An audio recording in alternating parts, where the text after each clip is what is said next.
अगर सब कुछ भगवान की मर्जी से हो रहा है तो उसका परिणाम हमें क्यों भोगना पड़ता है?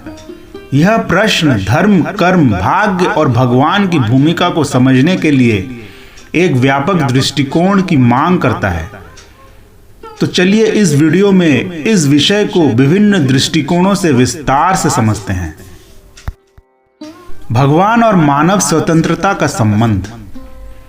कई धर्मों और दार्शनिक विचारधाराओं के अनुसार भगवान ने इस सृष्टि की रचना की है और सभी जीव जंतु उनके बनाए हुए नियमों के अधीन चलते हैं। लेकिन इसका मतलब यह नहीं कि भगवान हर एक क्रिया के लिए सीधे तौर पर जिम्मेदार है। हिंदू धर्म में यह माना जाता है कि भगवान ने हमें स्वतंत्र इच्छा दी है। यह स्वतंत्रता हमें अपने कार्य चुनने का अधिकार देती है।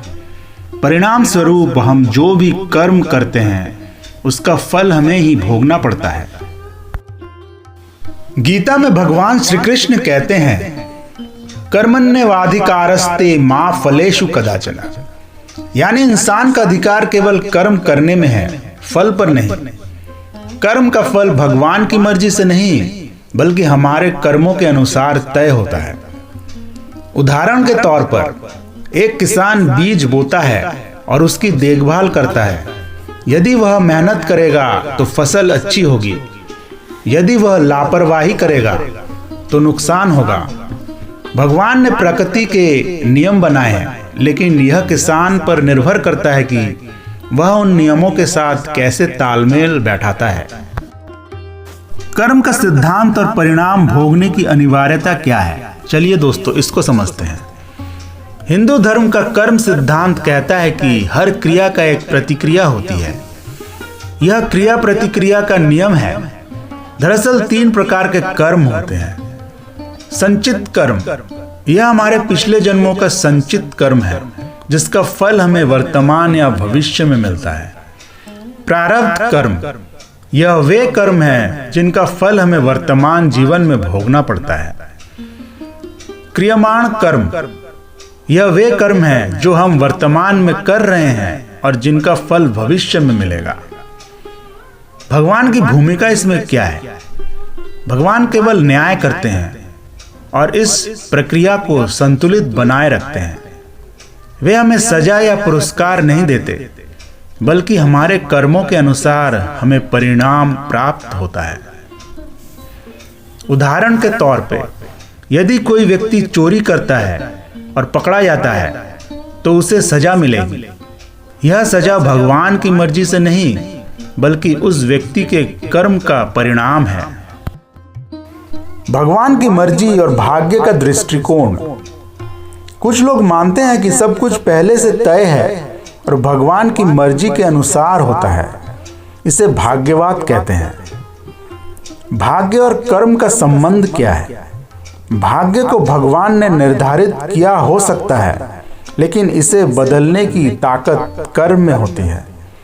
यदि भगवान ने इंसान के लिए अच्छा या बुरा तय किया है तो इंसान अपने कर्मों से उसे बदल सकता है।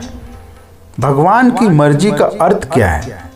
भगवान की मर्जी को इस रूप से समझा जा सकता है कि उन्होंने हमें सही और गलत की समझ दी है। उन्होंने हमें नियम दिए हैं और उन नियमों का पालन करना हमारी जिम्मेदारी है। यदि हम उन नियमों का उल्लंघन करते हैं तो हमें उसका परिणाम भुगतना पड़ता है। उदाहरण के तौर पर यदि एक शिक्षक परीक्षा के नियम बनाता है और छात्र उन नियमों का पालन नहीं करता तो वह परीक्षा में असफल होगा। इसमें शिक्षक दोषी नहीं है। भोग और सीखने की प्रक्रिया क्या है? चलिए इसे समझते हैं। भगवान ने हमें सीखने और विकास करने के लिए यह संसार दिया है। हमारे भोगने का उद्देश्य हमारे कर्मों का अनुभव करना और उनसे सीखना है। सकारात्मक दृष्टिकोण से अगर इसे समझें तो यदि कोई व्यक्ति अपने जीवन में दुख और कठिनाइयों का सामना करता है तो वह अपने कर्मों का परिणाम भोग रहा है, लेकिन इन कठिनाइयों से सीख लेकर वह अपने भविष्य को बेहतर बना सकता है। पुनर्जन्म और आत्मा की यात्रा। हिंदू धर्म में पुनर्जन्म का विचार है। आत्मा अपने कर्मों का फल कई जन्मों तक भोगती है। यह भोग भगवान द्वारा निर्धारित नहीं बल्कि आत्मा के कर्मों का परिणाम है। उदाहरण के तौर पे, यदि कोई बच्चा गरीब परिवार में जन्म लेता है तो यह उसके पिछले जन्मों का कर्म हो सकता है, लेकिन अगर वह मेहनत करे और शिक्षा प्राप्त करे तो वह अपने भविष्य को बदल सकता है। ईश्वर और दया का महत्व क्या है, चलिए समझते हैं। भगवान केवल न्याय करते हैं, लेकिन वे दयालु भी हैं। यदि कोई व्यक्ति सच्चे मन से प्रायश्चित करता है और अपने कर्मों को सुधारने की कोशिश करता है तो भगवान उसे माफ कर सकते हैं। प्रार्थना और भक्ति का महत्व। प्रार्थना और भक्ति के माध्यम से हम भगवान की दया प्राप्त कर सकते हैं। यह दया हमारे कर्मों के परिणाम को कम कर सकती है। मानवता और प्रेम का संदेश। भगवान का उद्देश्य हमें सजा देना नहीं बल्कि हमें सही मार्ग पर चलाना है। इसीलिए वे हमें कष्टों के माध्यम से शिक्षा देते हैं। उदाहरण के तौर पर, यदि कोई व्यक्ति अपने गलत कार्यों के लिए प्रायश्चित करता है और सही मार्ग पर चलता है तो भगवान उसकी मदद करते हैं। दर्शन शास्त्र और आधुनिक दृष्टिकोण। आधुनिक विज्ञान और दर्शन भी इस प्रश्न का उत्तर देने की कोशिश करते हैं। साइकोलॉजिकल दृष्टिकोण। हमारे कर्म और उनके परिणाम हमारे मानसिक और भावनात्मक विकास का हिस्सा है दोस्तों। न्याय और जिम्मेदारी। भगवान के होने या ना होने से परे हमें अपने कार्यों की जिम्मेदारी लेनी चाहिए। उदाहरण के तौर पर, यदि हम पर्यावरण को नुकसान पहुंचाते हैं तो जलवायु परिवर्तन का सामना हमें करना पड़ेगा। यह भगवान की मर्जी नहीं बल्कि हमारे कर्मों का परिणाम है। भगवान ने यह संसार बनाया, लेकिन उन्होंने हमें अपनी स्वतंत्रता दी। हमारे कर्म और उनके परिणाम हमारे हाथ में है। जीवन के कठिनाइयों को भगवान की सजा नहीं बल्कि सीखने का अवसर माने। भगवान केवल हमें मार्गदर्शन करते हैं। हमारी जिम्मेदारी है कि हम सही रास्ता चुनें।